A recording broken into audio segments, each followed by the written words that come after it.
Boa noite, irmãos. Paz do Senhor. Eu quero meditar com os irmãos no livro de Gálatas, capítulo 4. Eu quero ler apenas um versículo, versículo 19.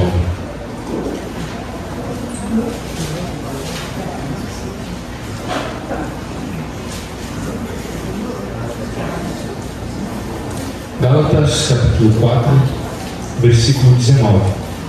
Bem?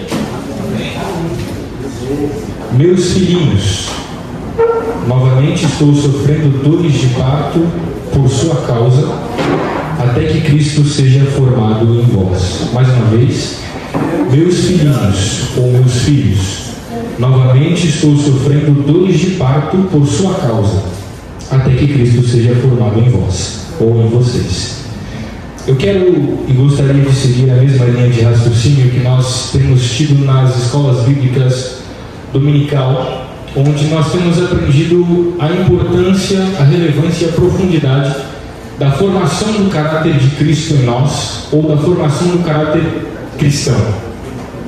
E é muito importante a gente perceber e entender que a formação do caráter de Cristo em nós, ou a formação do caráter cristão, ela não pode se resumir, não pode se decair apenas ao moralismo religioso, ao legalismo. Existe uma diferença quando o ser que é justificado, é salvo, ele passa a ser transformado de glória em glória, conforme a semelhança de Cristo, e é aquele que apenas observa padrões morais e padrões legais de comportamento. Nós temos 3 tipos de salvação, que é a justificação, quando nós conhecemos a Cristo e passamos a seguir; a santificação, que seria a salvação processual; e depois a glorificação, quando a igreja é elevada aos céus para se encontrar com o noivo. E é da salvação processual, da santificação, que Paulo aborda aqui no capítulo 4 de Gálatas. Ele fala com aqueles irmãos, com aquele povo, a respeito da formação de Cristo naquela igreja, da formação de Cristo em cada um daqueles membros, daqueles congregantes. E ele destaca a importância de ter uma vida que se assemelhe a Cristo em sua essência e não apenas em sua imagem. Ele destaca a relevância, a importância e qual é a profundidade de termos o nosso interior, o nosso coração, o nosso sentimento, os nossos desejos realizados conforme a imagem de Cristo, e não somente boas práticas. Se nós formos destrinchar o versículo 19, Paulo começa dizendo: meus filhos, ou em algumas traduções, meus filhinhos. A gente pode observar aqui, em primeiro lugar, que Paulo demonstra um carinho especial com aqueles irmãos. Ele trata como se fossem filhos dele. Ele trata como se fossem pessoas, irmãos, que ele de fato cuidou, como uma mãe cuida de seu filho. Mas essa expressão, meus filhos, no original, quer dizer um pai segurando uma criança de colo, mas também quer dizer uma expressão de um mestre a um discípulo querido. De qualquer modo, Paulo está mostrando que aquela igreja, aquele povo, aqueles irmãos são importantes para ele, e que há uma relevância no cuidado, há uma preocupação do apóstolo em que Cristo de fato seja formado na vida daqueles irmãos. Meus filhinhos, novamente eu estou sofrendo dores de parto por sua causa. Ao mesmo tempo que ele mostra essa preocupação, esse caráter afetivo, esse caráter paterno, Paulo também está dizendo que aqueles irmãos ainda eram imaturos. E eram imaturos porque Cristo ainda não havia sido formado dentro deles completamente. A mesma expressão que Paulo diz: olha, meus filhinhos, eu ainda estou sofrendo, ou novamente estou sofrendo, é o que ele diz aos cristãos da igreja em Corinto, no capítulo 3. Ele diz: olha, eu não vos pude falar como a espirituais, mas como a carnais, como a crianças que ainda necessitam do leite materno. Não é que Paulo não tinha a capacidade de falar como a espirituais, Não é que Paulo não tinha profundidade, conhecimento ou técnica para falar como espirituais. Não é que Paulo não queria falar com a igreja como espirituais, é que ele não podia, em decorrência da imaturidade daqueles irmãos. E às vezes nós nos perguntamos por que não vivemos a plenitude da experiência de Cristo, ou porque não conseguimos desfrutar da profundidade do Evangelho, porque ainda nós somos imaturos nesse sentido. Não é que não há profundidade, por exemplo, do ministro de Deus, do pastor, em falar à sua igreja, ou que as portas dos céus estão cerradas para nós, mas a nossa imaturidade gera a incapacidade de recebermos e desfrutarmos do melhor de Deus, desfrutarmos das coisas boas e dos melhores frutos que Ele tem para nós. Paulo continua dizendo: eu estou sofrendo dores de parto por sua causa ou por causa de vocês, até que Cristo seja formado. Esse até que indica que não é do dia para a noite ou da noite para o dia que a formação de Cristo em nós, ou o caráter de Cristo em nós, será desenvolvido. Esse até que mostra que demandará tempo, demandará meses, demandará anos, demandará uma vida na presença de Deus. A nossa dificuldade em compreender que o caráter de Cristo, a formação de Cristo em nós, o trabalhar de Deus no nosso interior, não se dá como um fast food, não se dá no momento em que desejamos, não se dá quando nós queremos que se desenvolva em nós.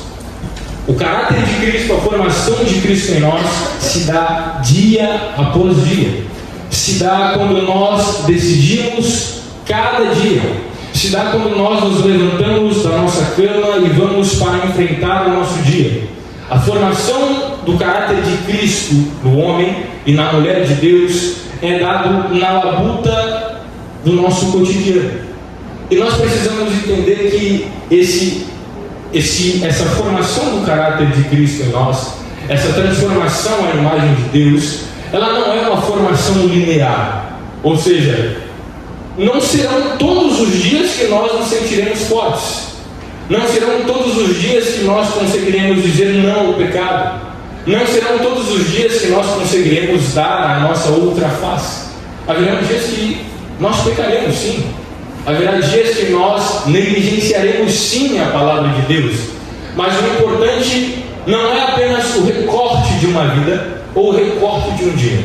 O importante é que o Espírito Santo ainda trabalha em nossos corações e trabalhará até que nós possamos alcançar a plenitude de Cristo. Como diz Provérbios, a vereda do justo é como luz da aurora, vai brilhando, brilhando, brilhando, até que enfim possa raiar o dia. E é importante a gente perceber que quando nós ainda não possuímos a formação de Cristo em nós, nós estamos limitados a desfrutar do melhor de Deus, do melhor do reino dos céus. Paulo, algumas vezes aqui no capítulo 4, na carta aos Gálatas, ele se refere àqueles irmãos e àquela congregação como uma congregação imatura, como um povo que já havia experimentado a plenitude de Deus, já havia experimentado o melhor do Senhor, mas ainda estavam decaindo a princípios elementares e princípios básicos. Veja comigo no versículo 3, Paulo diz: assim também nós, quando éramos menores, estávamos escravizados aos princípios elementares do mundo. Mas quando chegou a plenitude do tempo, Deus enviou o seu Filho, nascido de mulher, nascido debaixo da lei, a fim de redimir os que estavam sob a lei, para que recebêssemos a adoção de filhos. Paulo está questionando: vocês conheceram o verdadeiro Cristo? Vocês experimentaram qual era a boa e perfeita e agradável vontade de Deus para a vida de vocês? Vocês desfrutaram da graça e agora vocês decaíram novamente para esses princípios elementares? E é uma linha tênue, é uma divisão muito mínima quando nós entendemos que a formação de Cristo em nós não é apenas preceitos e costumes morais. Sim, o caráter cristão tem a ver com o moral, mas a observância de princípios religiosos sem a ação do Espírito Santo, sem a transformação do Evangelho pela palavra de Deus, não tem valia alguma. Paulo diz no versículo 9: mas agora conhecendo a Deus, ou melhor, sendo conhecido por Ele, como é que vocês estão voltando àqueles mesmos princípios elementares, fracos e sem poder? Quando nós nos preocupamos em viver a semelhança de Cristo e viver sendo transformados à imagem de Deus, a nossa vida ela tem poder, ela tem graça. A nossa vida transmite luz para aqueles que estão nos vendo do lado de fora. Mas quando nós nos preocupamos em apenas observar algumas práticas e normas morais religiosas, Paulo diz: bom, esses princípios que vocês fazem são fracos, não têm poder, não dizem nada a respeito do Evangelho.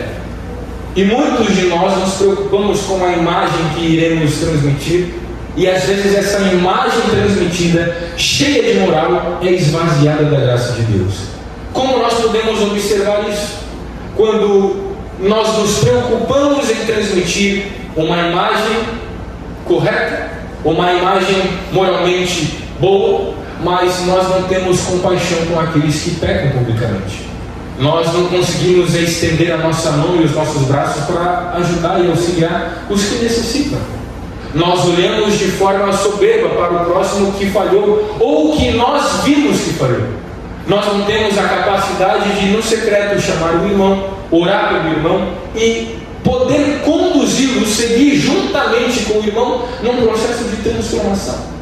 Quando nós observamos simplesmente a moral esvaziada da graça de Deus, nós nos transformamos à imagem de fariseus. A ideia de Paulo é que não apenas Cristo habitasse esporadicamente naqueles cristãos, mas se Cristo fosse formado naqueles cristãos em essência. Ou seja, o falar daquele povo, o olhar daquele povo, a forma com que eles iam se relacionar, seja na igreja, seja no trabalho, seja na sua família, iria ser transformada por completo. Não seria uma transformação parcial, uma transformação somente quando estivesse em público, mas quando ninguém o estivesse observando, eles estariam também praticando o Evangelho, sendo a semelhança de Cristo. Paulo fala um pouco mais sobre essa imaturidade no capítulo 3, versículo 1. Ó Gálatas insensatos, quem os enfeitiçou? Não foi diante dos seus olhos que Jesus Cristo foi exposto como crucificado? Eu gostaria de saber apenas uma coisa: foi pela prática da lei que vocês receberam o Espírito, ou pela fé naquilo que ouviram? Paulo está dizendo: olha, a lei, ela por si só não tem poder algum. A lei por si só não traz transformação alguma. A lei por si só não traz nenhuma efetividade de transformação na vida de vocês. Vocês já sabem, vocês já viram que o que transforma é o Cristo crucificado. Ele diz aos Coríntios: eu não propus pregar outra coisa entre vocês a não ser Cristo e este crucificado. É a cruz que traz transformação. É o sangue derramado, o corpo vilipendiado naquela cruz que traz transformação para a vida do crente, e não apenas a observância de morais vazias. Paulo continua dizendo no capítulo 5, versículo 2: ouçam bem o que eu, Paulo, lhes digo. Caso se deixem circuncidar, Cristo de nada lhes servirá. Vocês que procuram ser justificados pela lei, separam-se de Cristo e decaem da graça. Ele não está dizendo que a lei não pode ser observada. Ele não está dizendo que a lei está equivocada ou que não tem valia. Ele está dizendo que, ao passo que nós conhecemos o Evangelho, conhecemos a Cristo, somos transformados à semelhança do Cristo ressurreto, mas voltamos a observar apenas a lei e apenas morais religiosas, de nada tem valia. Quando nós nos preocupamos apenas com uma imagem abstraída do Evangelho e removida da graça de Deus, removida de compaixão, removida de misericórdia, não tem valor algum. E além de não ter valor, essa moral esvaziada, nós nos distanciamos de Cristo e nos esvaziamos da graça de Deus. No capítulo 1, versículo 6, ele diz que admirava que aquele povo tivesse abandonado tão rapidamente aquele que o chamou pela graça de Cristo para seguirem a outro evangelho. Deixar de seguir a graça de Deus e não permitir com que a transformação de Cristo em nós se torne uma realidade é o mesmo que dizer que nós nos apostatamos da fé. Deixamos de crer no Cristo verdadeiro para crer apenas em procedimentos, em dogmas, e nos debater e nos debruçar em questões que não têm valia alguma para a transformação, primeiro nossa, do nosso interior, para a transformação da nossa comunidade de fé, e depois para a nossa família, para as pessoas que nos observam do lado de fora. Versículo 19 ainda, de Gálatas capítulo 4, ele fala: até que Cristo seja formado em vocês. O desejo de Paulo, o desejo do apóstolo para com aquela comunidade é que a vida de Cristo se tornasse uma realidade no coração de cada um deles, porque assim eles cumpririam o chamado de Deus para aquela comunidade. Quando o nosso interior, o nosso coração, a nossa vida é transformada e é formada através do caráter de Cristo em nós, todas as outras áreas de nossa vida também é transformada. Nós somos curados, nós somos remidos, nós somos justificados. Quando temos algumas feridas internas, algumas angústias e questionamentos, quando nós entregamos o nosso interior para ser transformado à imagem de Cristo, o Senhor Jesus cuida de cada área de nossa vida, seja ela financeira, seja ela emocional, seja ela religiosa, seja ela profissional, seja ela educacional. O Senhor cuida, porque nós permitimos com que o nosso interior fosse transformado e cuidado pelo nosso Senhor e Salvador. E o desejo de Paulo e o nosso desejo deve ser o que ele disse no capítulo 2, versículo 20. Os irmãos acompanhem comigo. Paulo diz: eu fui crucificado com Cristo, assim já não sou eu quem vive, mas Cristo que vive em mim. A vida que agora eu vivo no corpo, eu vivo pela fé no Filho de Deus, que me amou e se entregou por mim. Ou seja, Paulo está dizendo: quando eu me permito entregar a Deus, a minha vida inteira é governada por Ele. Nós já sabemos que é muito importante ter o nosso coração, a nossa vida, o nosso caráter transformado à imagem de Cristo e à sua semelhança. Sabemos que esse processo é um processo doloroso. Quando Paulo diz que, meus filhinhos, eu estou sofrendo novamente dores de parto, no original é literalmente isso. É um embrião no processo de transformação dentro do ventre da sua mãe a um feto para poder nascer. E esse processo é um processo doloroso, é um processo que demanda paciência, é um processo que demanda tempo, é um processo que vai demandar esforço e dor de suportar até que essa criança seja uma realidade. Paulo está alertando aquela igreja, aqueles irmãos, que eles precisam ser transformados à imagem de Cristo, mas que esse processo vai doer. Esse processo trará sofrimento.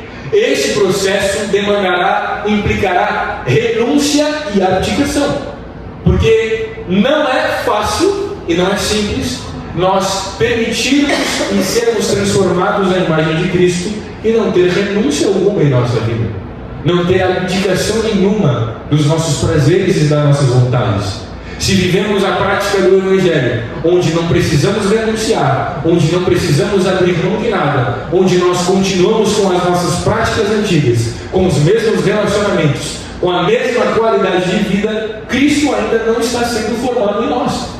O nosso coração ainda não está sendo moldado conforme a vontade de Cristo. Porque ser moldado, ser transformado, implica dor, abnegação e rendição a Ele. E como nós podemos nos aproximar dessa formação e dessa transformação de Cristo em nós?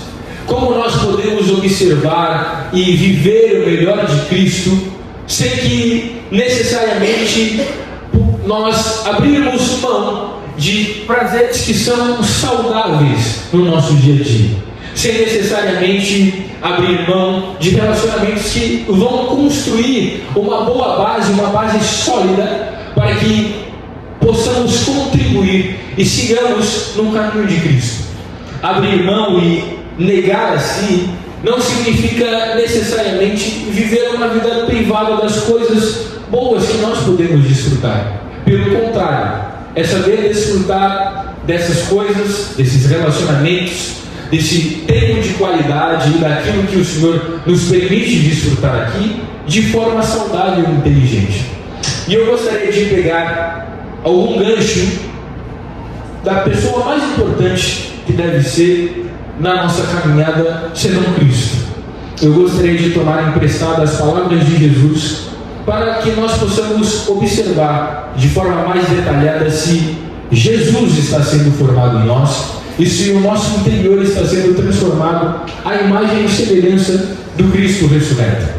Eu gostaria que os irmãos lessem comigo Mateus capítulo 16, o versículo 24, em que Jesus diz: não a todos e não à multidão.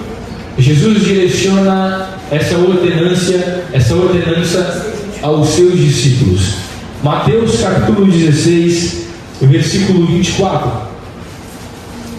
Jesus diz assim: se alguém quiser acompanhar-me ou vir após mim, negue-se a si mesmo, tome a sua cruz e siga-me. A gente pode, a partir desse versículo, destrinchar e entender como se dá o processo de formação, que é doloroso, do verdadeiro Cristo em nós, para que nós possamos ser chamados de cristãos ou pequenos cristos. E a primeira coisa que Jesus diz é: se alguém quiser. Isso é muito interessante, porque Cristo não obriga ninguém a seguir. Cristo não obriga ninguém a seguir a Ele e seguir aonde Ele vai. Cristo não obriga ninguém a viver uma vida de santidade. Ele faz um convite: se alguém quiser vir após mim. E nós precisamos entender que o chamado a viver o Evangelho e o chamado a viver conforme os preceitos de Cristo é um convite, é um chamado. Mas ao passo que nós aceitamos esse chamado por voluntariedade e gratuidade, nós precisamos sim cumprir alguns requisitos. Nós somos convidados a seguir, somos convidados a viver uma vida conforme a imagem e semelhança dele. Somos convidados a viver próximos a Ele como seus discípulos. E quando nos tornamos seus discípulos, precisamos cumprir esses 3 mandamentos. O primeiro mandamento de Jesus é: negue-se a si mesmo. E muitas das vezes nós lemos esse texto como se fosse uma vida privada. Não é disso que Jesus está falando. Jesus não está falando de uma vida privada em que você não pode ir a lugar algum a não ser a igreja.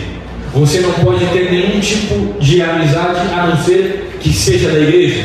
Você não pode ter nenhum outro tipo de atividade ou tempo de qualidade que não seja atividades na igreja. Não é disso que Jesus está falando. Jesus não está falando de uma vida esvaziada de alegria e de prazer, porque caminhar com Cristo e seguir a Cristo é ter alegria em viver, é ter alegria em ser semelhante a Ele. O que Jesus está dizendo é que nós precisamos nos negar a ponto de dizermos como Paulo disse: não sou eu mais quem vivo, é Cristo quem vive em mim. É abrirmos o controle da nossa vida, dos nossos relacionamentos, do nosso trabalho, de tudo aquilo que formos decidir e tomar como decisão final em nossas vidas e entregar a Cristo. É negar a nós mesmos quando nós colocamos os nossos prazeres, as nossas vontades submetidas a Cristo, os nossos sentimentos submetidos a Ele. Ou seja, nós gostaríamos de reagir de uma forma, gostaríamos de fazer alguma coisa de uma outra maneira, mas nós nos colocamos abaixo de Cristo, submissos a Cristo, e Cristo diz: não, não é dessa forma, e procedemos como Cristo procederia.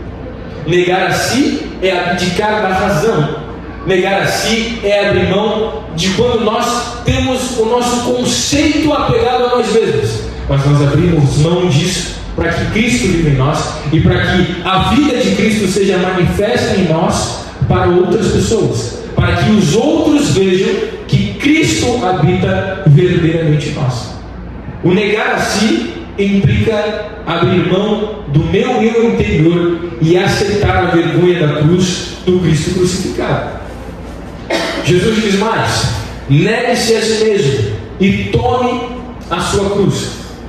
Eu já vi algumas pessoas dizendo que o meu esposo é a minha cruz, o meu filho que não serve a Deus é a minha cruz, um relacionamento passado é a minha cruz. Não, não é a sua cruz. O seu esposo é seu esposo e o seu filho é o seu filho. Tomar a cruz significa aceitar a vergonha do Evangelho, significa se identificar com Cristo exposto na cruz. Sim, o Cristo que foi cuspido, o Cristo que foi chicoteado, o Cristo que foi humilhado, o Cristo que foi rejeitado, o Cristo que foi negado. E assumir isso como verdade do Evangelho e saber que nós também seremos humilhados pelo Evangelho, saber que nós também seremos envergonhados por amor a esse Cristo, por amor a essa cruz. É saber e aceitar a vergonha do Evangelho, quando numa postura correta que nós tomamos mediante a palavra de Deus e somos motivo de zombaria. Olha, ele não faz, olha, lá vai o crentinho, olha, lá vai o super correto. É aceitar essa vergonha e dizer: verdade, mas é Cristo quem habita em mim. Eu sou luz nas trevas, eu trago sal para a terra, trago sal para o mundo, porque eu aceitei a vergonha da cruz, eu aceitei a vergonha do Evangelho e me assemelho a Cristo. Dia após dia, saber que nós iremos nos levantar, iremos caminhar, e a humilhação de Cristo estará carregada com nós. Nós estaremos servindo ao Cristo que foi crucificado, ao Cristo que foi exposto, ao Cristo que foi vilipendiado, e a obra dele na cruz está trabalhando, está agindo em nossos corações. Tomar a cruz implica-se cada dia abrir mão de si mesmo, abrir mão das suas próprias vontades e volições e se aproximar do Cristo humilhado, exposto. Que Cristo exposto e crucificado é esse? É o Cristo que, quando poderia ter reagido de uma outra forma, quando na cruz ele poderia ter descido e salvado a si, ele calou e sofreu o verdadeiro amor. É quando nós temos sim a razão, é quando nós sim poderíamos dizer que estamos certos, mas nós preferimos seguir a humilhação de Cristo na cruz, preferimos viver em amor e em conformidade com a palavra de Deus. É a mesma coisa quando Jesus disse ao Pai: Senhor, se possível, afasta de mim esse cálice, todavia seja feita a tua vontade. Quando nós pronunciamos esse todavia a Deus, seja feita a tua vontade, nós estamos no processo de amadurecimento e o caráter de Cristo está sendo formado dentro de nós, mais uma vez, mesmo que implique dor e sofrimento. E Jesus encerra dizendo: siga. Nós precisamos entender que o caminho com Jesus é literalmente um caminho, é dinâmico, é movimento, é dia após dia. Mas, ao mesmo tempo, quando Jesus diz siga-me, ele está dizendo: sou eu na frente e você atrás. Na nossa caminhada nós tendemos a achar que pelo tempo de fé ou pelo tempo de igreja nós podemos, e às vezes fazemos isso até mesmo consciente, de colocar Cristo contra a parede, de querer que a vontade de Cristo ou a obra de Cristo seja realizada conforme a nossa. E Jesus está dizendo, não é assim. Eu sou o Criador e você é a criatura. Eu sou o mestre e você é o discípulo. Eu caminho à frente e você caminha atrás.